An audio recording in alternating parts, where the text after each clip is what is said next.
लेकिन सत्ता की शुरुआत पश्चिम बंगाल से करते हैं, जहां शांतिपूर्ण वोटिंग और काउंटिंग के बाद हिंसा का दौर शुरू हो गया। जहां पहले दौर की हिंसा में 4 लोगों की मौत भी हो गई और राज्य के कई हिस्सों में तनाव का माहौल है। इस हिंसा में टीएमसी खुद को पीड़ित बता रही है, जबकि बीजेपी हिंसा का आरोप टीएमसी पर ही लगा रही है। मामला क्या है? मामला यह है कि चुनावी नतीजों के बाद बंगाल के कुछ इलाकों में हिंसा हुई। टीएमसी का आरोप है कि उसके 400 दफ्तरों में तोड़फोड़ की गई। प्रशासन का कहना है कि करीब 10-15 जगहों पर हिंसा हुई। इस हिंसा में 4 लोगों की मौत हुई, कई पुलिसकर्मी जख्मी हुए। हिंसा के बाद राज्य सरकार ने 10 सदस्यीय फैक्ट फाइंडिंग कमेटी की घोषणा की है, जो ये पता लगाएगी कि हिंसा कैसे हुई। कल हुई हिंसा के बाद लोगों के मन में सवाल है कि क्या जिस तरह से पहले चुनाव के बाद हिंसा हुआ करती है, ऐसा हमेशा देखा गया है कि वहां सियासत का, चुनावों का रक्त रंजित इतिहास रहा है, वैसी ही हिंसा फिर से होगी? इन सवालों के साथ हमने बंगाल में हिंसा पर एक वीडियो कुंजी तैयार की है, जिसमें बंगाल की मौजूदा स्थिति का पता चलेगा। शुरुआत संदेश खाली से। यहां कल रात उस वक्त हिंसा शुरू हुई जब पेट्रोलिंग के दौरान पुलिस और केंद्रीय सुरक्षा बलों की टीम पर अचानक हमला बोल दिया गया। इस हमले में 5 सुरक्षाकर्मी घायल हो गए। अचानक इस हमले से इलाके में अफरा तफरी मच गई।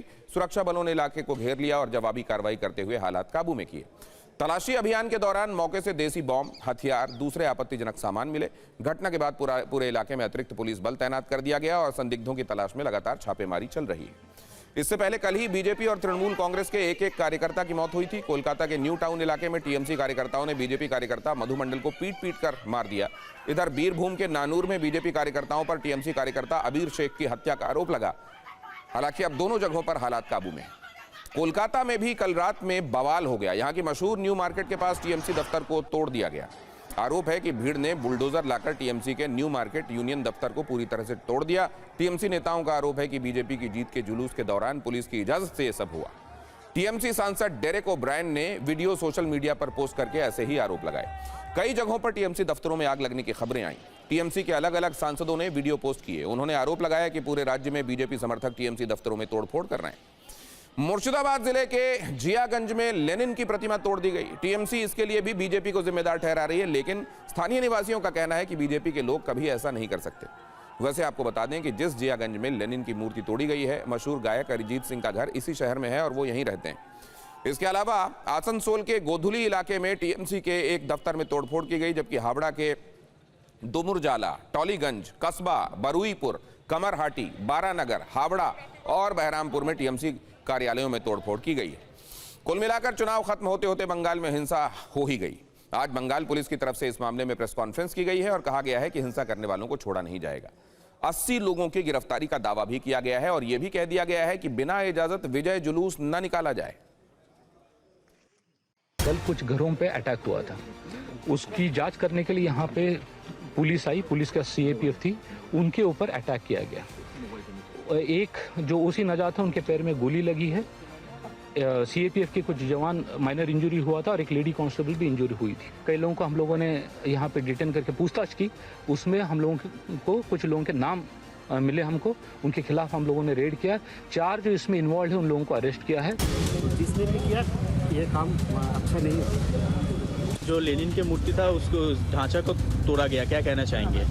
बीजेपी ये कल्चर का कोई कभी सपोर्ट नहीं करती। ये जो करता है वो दुष्कृति, पूरा दुष्कृति। वो बीजेपी के कोई वो कैडर नहीं। আমাদের টোটাল 65টি কোম্পানি আছে সিএপিএফ আজকে টোটাল 240 কিউআরটি চলছে পুরো কলকাতা জুরিডিকশনে। 40টা মোটরসাইকেল মোবাইল চলছে। প্রসেশন এবং র্যালি যেটা অর্ডার হয়েছিল এবং যেটা এমনি সিস্টেম আছে ভিক্টরি প্রসেশন, ওটা পুলিশ পারমিশন নিয়ে করতে আমরা বলেছি। এরকম কোনো পারমিশন না নিয়ে র্যালি হচ্ছে ওটা আমরা কিন্তু আটকাচ্ছি। কোনো রকম জেসিবি বা এরকম জিনিস নিয়ে কোনো রকম র্যালি হবে না, তা পরিষ্কার বলে দেওয়া হয়েছে। বেশি বড় কোনো ঘটনা এখানে হয়নি, অল্প কিছু হয়েছে ঘটনা।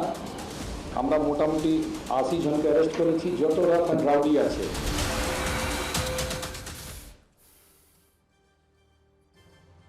इस हंगामे पर राजनीतिक प्रतिक्रियाएं भी हैं। टीएमसी और बीजेपी पार्टी लाइन के हिसाब से बयान दे रही हैं। बीजेपी का कहना है कि टीएमसी के कुछ लोगों ने रातों रात बीजेपी का झंडा उठा लिया है, वो तोड़फोड़ कर रहे हैं। ऐसे लोगों की पहचान की जा रही है। केंद्रीय मंत्री सुकांतो मजूमदार का कहना है कि हिंसा बीजेपी की संस्कृति का हिस्सा ही नहीं है। चैनल को बॉय आउट थोड़ा सा इनका नारा देके आया था, कम से कम 300 से 400 पार्टी ऑफिस तोड़े गए।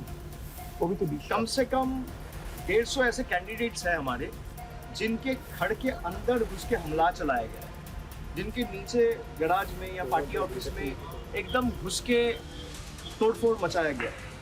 तो ये है बीजेपी का, भाजपा का भरोसा का मॉडल। बीजेपी को बीजेपी बने रहना है, टीएमसी नहीं बनना है।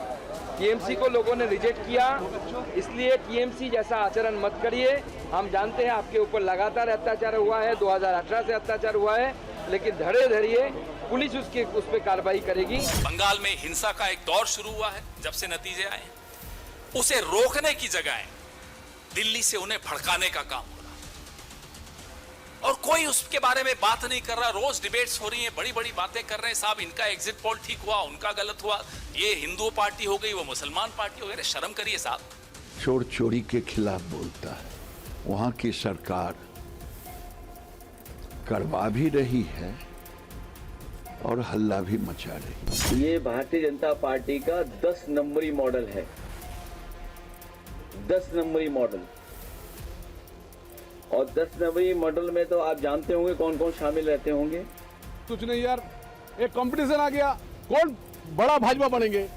तृणमूल वाले इतना जल्दी जल्दी भाजपा बनने के लिए कोशिश कर रहे, तो हम लोग क्या करें। लेकिन हाँ, पुलिस एक्शन ले रहा है, पार्टी ने भी एक्शन ले रहा है।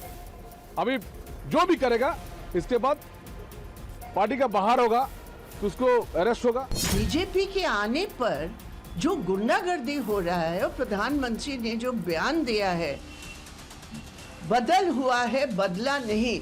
ममता जी ने एग्जैक्टली यही वर्ड्स 2011 में इस्तेमाल किया, जब सीपीएम के खिलाफ उनकी गुंडा बाहिनी अटैक्स किया। वही बात आज दिखाई दे रहा है। हमने हमेशा देखा है कि पश्चिम बंगाल में इन नतीजों को स्वीकार करने के लिए ममता बनर्जी के लोग तैयार नहीं होते हैं, और इसकी वजह से वो हिंसा भड़काते हैं। मैं चुनाव आयोग से और वहां पर इस वक्त लॉ एंड ऑर्डर की सिचुएशन संभालने वाली संस्था से, एजेंसी से निवेदन करूंगा कि ऐसे तमाम उत्पातियों के खिलाफ सख्त कार्रवाई की जाए। बंगाल में हिंसा के बीच कुछ ऐसी तस्वीरें भी आई जो ये बता रही हैं कि उनके लिए बंगाल में राजनीतिक परिवर्तन का क्या मतलब है। इसकी एक तस्वीर पश्चिम बंगाल में नादिया जिले के करीमपुर इलाके की है, जहां कांग्रेसी कार्यकर्ताओं ने ताला तोड़कर अपने दफ्तर पर कब्जा हासिल किया। इस घटना का एक वीडियो सोशल मीडिया पर वायरल हो रहा है, जिसमें कांग्रेस कार्यकर्ता कांग्रेस जिंदाबाद के नारे लगाते हुए दिख रहे हैं। आरोप है कि टीएमसी ने इस जगह पर अवैध कब्जा कर लिया था। यानी जीत बीजेपी की हुई है और खुश वहां के कांग्रेसी नेता हो रहे हैं, क्योंकि कब्जे वाले ऑफिस को वो छुड़ा पाए। ऐसा ही एक वीडियो है जिसमें टीएमसी के कब्जे से एक रूम को खाली कराया गया और युवाओं से कहा जा रहा है कि अब यहां अड्डेबाजी नहीं होगी। अब आप लोग पढ़ सकते हैं। एक वीडियो में राहगीर कह रहा है कि पहले टीएमसी अवैध टोल वसूलती थी, टीएमसी की हार के बाद अवैध टोल वसूलने का काम बंद है। बंगाल वाला एक बार इन वीडियोस को देखिए और फिर आपको शपथ की तारीख भी बताता हूं। कब्जा हो गया, देख सकते हैं। जातियों कांग्रेस, जातियों कांग्रेस, জাতীয় কংগ্রেস। আমাদের পার্টি অফিস যেটা দখল করে রেখেছিল সেটা আমরা দখল মুক্ত করতে এসেছি আজকে। और इन सब के बीच एक अपडेट ये है कि 7 मई को बीजेपी विधायक दल की बैठक होगी, इसमें नेता का चुनाव होगा और फिर 9 मई को शपथ ग्रहण समारोह आयोजित किया जाएगा। दूसरी तरफ टीएमसी नेता अभिषेक बनर्जी के आवास से सुरक्षा घटा दी गई है। ममता बनर्जी ने अपने विधायकों से विधानसभा सत्र के पहले दिन काले कपड़े पहनकर जाने के लिए कहा है। उन्होंने ये भी कहा है कि गद्दारों पर कार्रवाई होगी। वैसे बंगाल की चर्चा सिर्फ देश में ही नहीं हो रही है, हमारे पड़ोस में भी बंगाल की चर्चा है। हमारा पड़ोसी देश पाकिस्तान, वहां के मीडिया चैनल अपने देश की समस्याओं से नजरें चुराकर बंगाल के नतीजों पर प्राइम टाइम डिबेट कर रहे हैं। एक्सपर्ट्स बिठाए जा रहे हैं और चर्चा हो रही है कि बीजेपी ने बंगाल जीत लिया, अब क्या होगा। वहां के एक्सपर्ट इस जीत को विदेश नीति से जोड़ रहे हैं और कह रहे हैं कि भारत और पाकिस्तान की कूटनीति पर इसका बड़ा असर हो सकता है। भारत पाकिस्तान की लड़ाई अब कोई नहीं रोक सकता। भारत में एनआरसी, सीएए की प्रक्रिया तेज हो सकती है। बंगाल में सत्ता परिवर्तन के बाद पूर्वी सीमा पर सुरक्षा और सख्त होगी।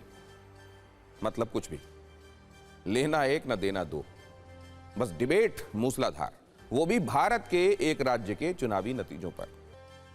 और सत्ता में अब बात करते हैं तमिलनाडु की सत्ता की, जहां कल से बहुत बड़ा परिवर्तन होने वाला है। नई सत्ता का आरंभ होने वाला है। टीवी के चीफ विजय थलापति ने आज लोक भवन में राज्यपाल राजेंद्र अर्लेकर से मिलकर सरकार बनाने का दावा पेश किया। सूत्रों के मुताबिक विजय ने 113 विधायकों का समर्थन पत्र सौंपा।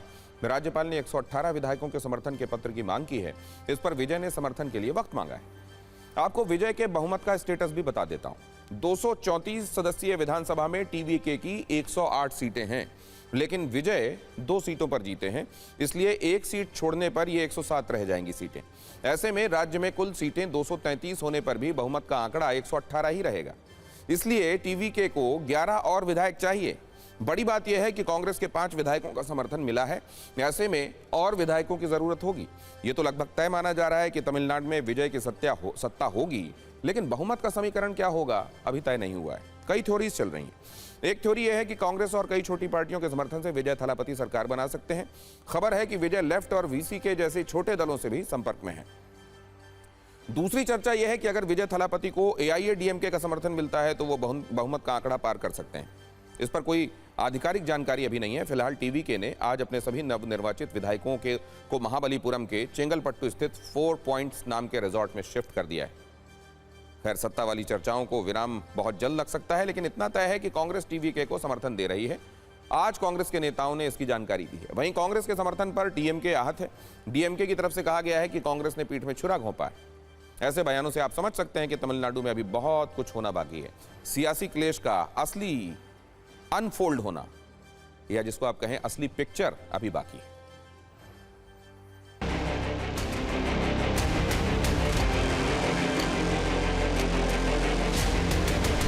Along with our MLAs and all the senior leaders, and we have extended him the full support after we gave letter. We spoke with Congress President Kharge ji, Leader of Opposition Rahul Gandhi ji, and General Secretary of Organization Venugopal ji, and he thanked all the 3 leaders for their support and the letter that we have submitted him today.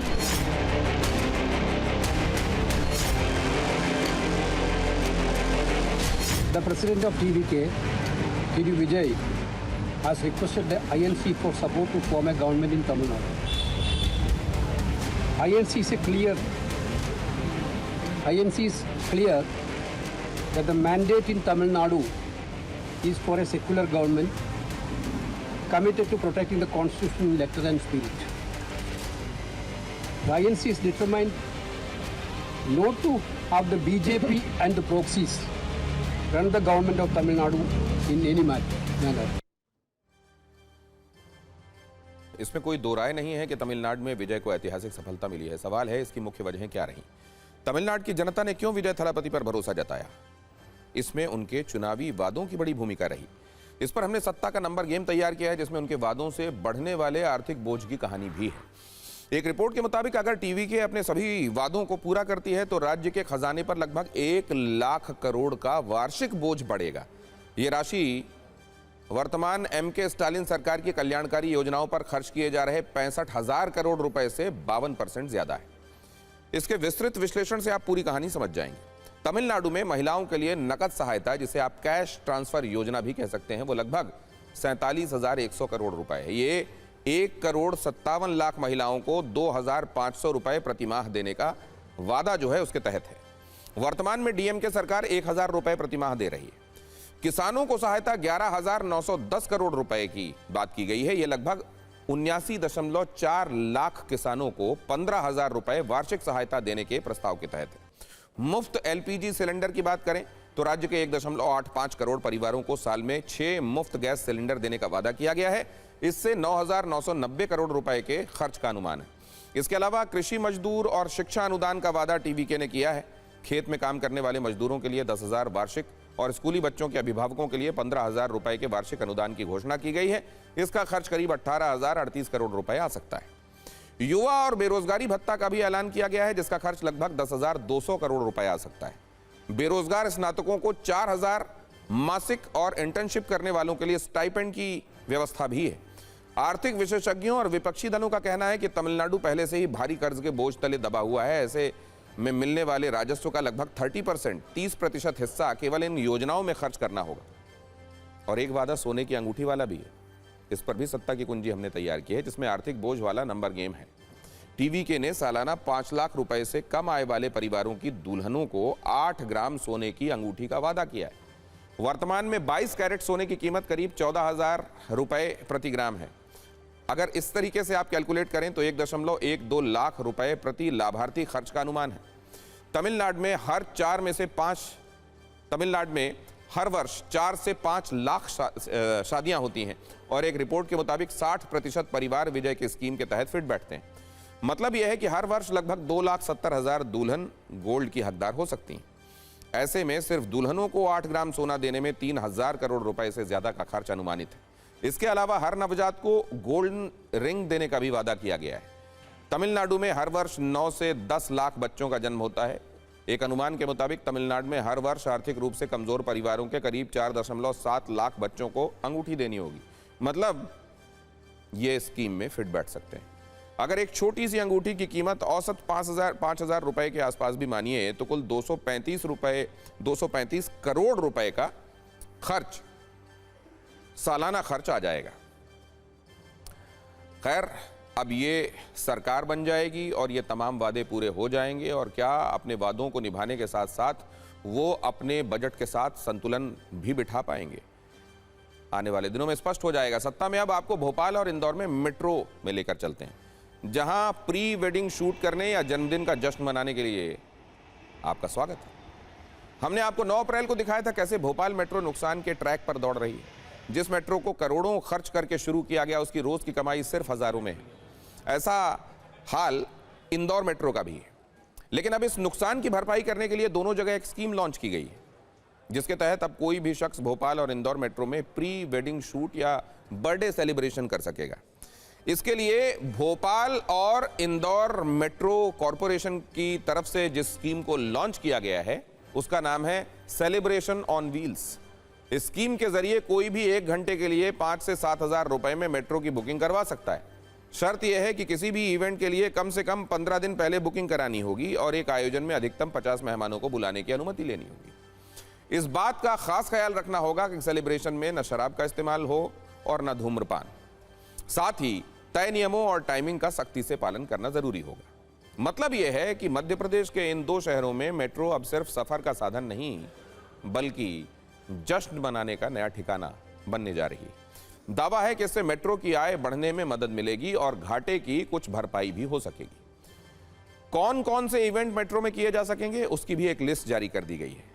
इसमें शामिल है birthday party, kitty party, pre wedding shoot, इसके अलावा photo shoot और film की shooting भी। साथ ही किसी कल्चरल इवेंट के लिए भी बुकिंग कराई जा सकती है। लेकिन आज आपको यह समझना भी जरूरी है कि आखिर भोपाल और इंदौर मेट्रो के सामने ऐसी क्या मजबूरी आ गई जिसके लिए उन्हें इस तरह का कदम उठाना पड़ा। रिपोर्ट्स के मुताबिक सिर्फ भोपाल मेट्रो को रोज चलाने का खर्च करीब 8 लाख रुपए है, जबकि उससे रोज होने वाली कमाई सिर्फ 5 से 10,000 के करीब।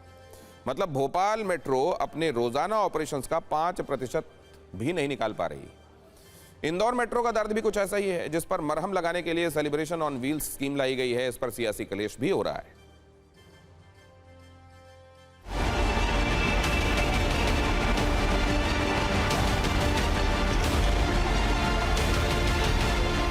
भोपाल मेट्रो में अब आप बर्थडे पार्टी और प्री वेडिंग शूट भी कर सकेंगे। बिल्कुल सही सुना आपने। दरअसल ये फैसला लगातार मेट्रो की कमाई में जो कमी आ रही है उसके चलते लिया गया है। फिलहाल जो तस्वीरें आप देख रहे हैं ये भोपाल मेट्रो की हैं और आप देख रहे हैं कि पूरी मेट्रो यहाँ पर आपको खाली नज़र आ रही है। मेट्रो में रोज़ाना का खर्च तकरीबन 8 लाख रुपए है और कमाई महज 15 से 20,000 रुपए है और इसी के चलते कमाई को बढ़ाने के लिए ये फैसला लिया गया है। Madhya Pradesh metro rail corporation limited द्वारा सेलिब्रेशन ऑन व्हील पॉलिसी लागू की गई है। इसके अंतर्गत अब यात्री या इच्छुक व्यक्ति birthday party, kitty party, photo shoot, pre wed shoot कर पाएंगे। इसके लिए स्थिर कोच के लिए अनुमति यदि चाहिए तो वो 5,000 रुपये प्रति घंटा शुल्क देय होगा और गतिशील कोच के लिए 7,000 रुपये प्रति घंटा शुल्क देय होगा।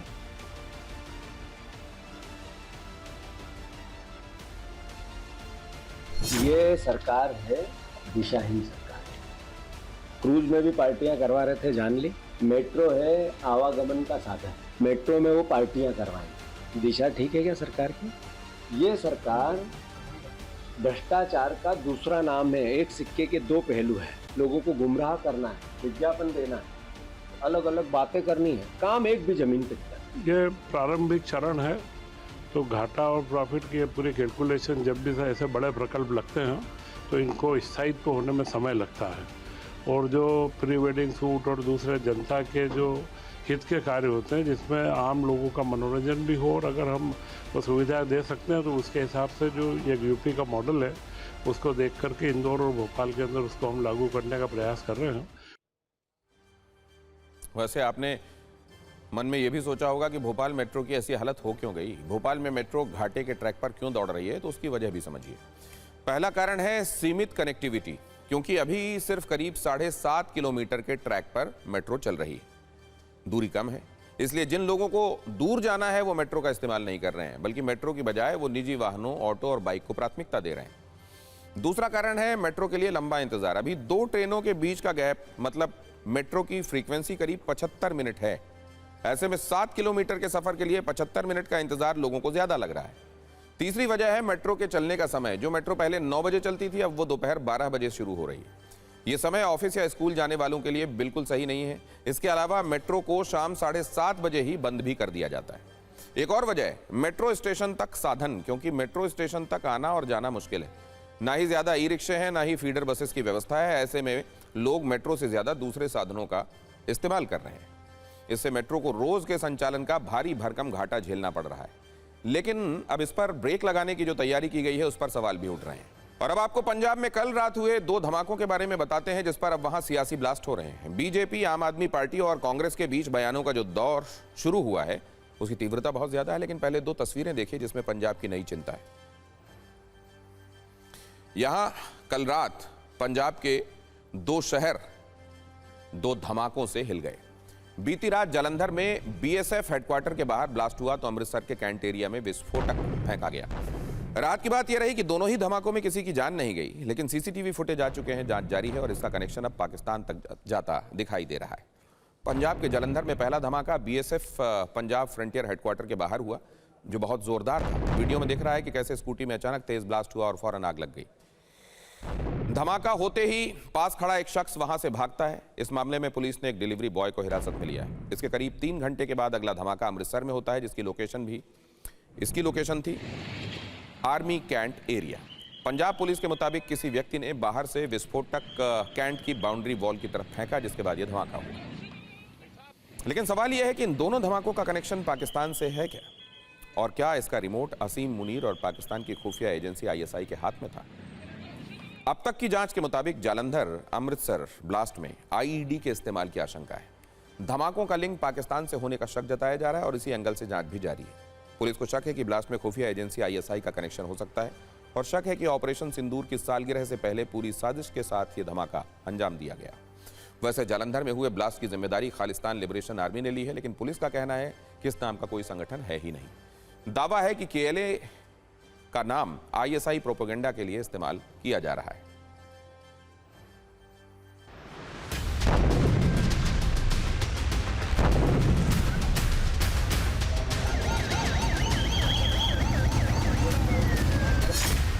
अमृतसर के खासा आर्मी कैंप पर हुए धमाके की घटना के बाद लगातार फोरेंसिक एक्सपर्ट्स मौके पर जांच कर रहे हैं। ये ठीक सामने जो बाउंड्री वॉल आप देख रहे हैं, यहीं पर ही बीती रात करीब 10:50 के आसपास जोरदार धमाका हुआ था। धमाके के बाद ये दीवार क्षतिग्रस्त हो गई है। यहाँ पर जो एक पूरी रेलिंग लगाई गई है, टीन के शेड्स लगाए गए हैं, वो पूरी तरह से टूटे हुए आपको दिखाई देंगे।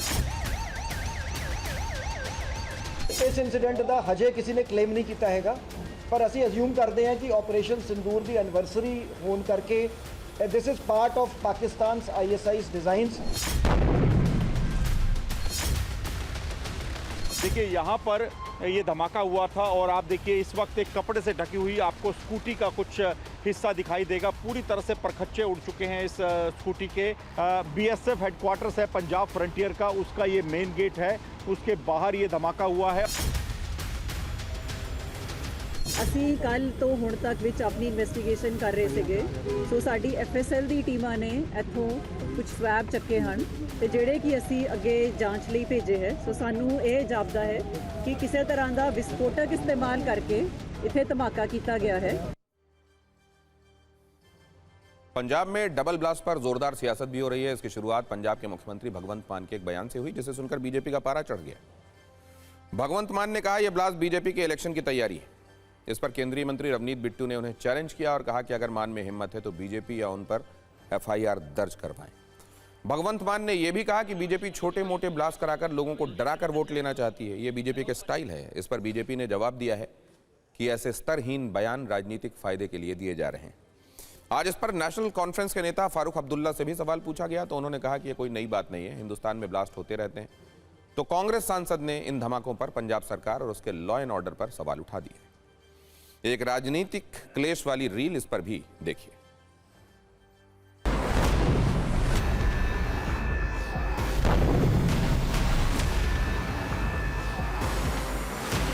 बीजेपी का ये स्टाइल है काम करने का। जिस स्टेट में इलेक्शन लड़नी है पहले वहां पे दंगे करवा दो, छोटे मोटे धमाके करवा दो, कुछ आपस में लड़ाई करवा दो, धर्म और जाति के नाम पे बांट दो लोगों को। ये बीजेपी की पंजाब की तैयारी है। जिस प्रकार राजनीतिक फायदे के लिए अरविंद केजरीवाल जी के कहने पर भगवंत मान जी ने ये बयान दिया, यह देश को तोड़ने वाला है, संवेदनहीन बयान है, निंदनीय बयान है। ਤੇ ਜੇ ਹੁਣ ਹਿੰਮਤ ਆ ਭਗਵੰਤ ਮਾਨ ਸਿਆ ਤੇਰੇ 'ਚ ਤਾਂ ਤੂੰ ਬੀਜੇਪੀ ਦੇ ਨਾਂ ਤੇ ਪਰਚਾ ਦਰਜ ਕਰ ਮੇਰੇ ਨਾਂ ਤੇ ਪਰਚਾ ਦਰਜ ਕਰ ਲੈ ਵੀ ਇਹ ਬੰਬ ਬਲਾਸਟ बीजेपी ने कराए ਆ। थोड़ी बहुत ही तो शर्म कर। ये अमूमन आदत हो गई है पंजाब की पुलिस की और पंजाब की सरकार की।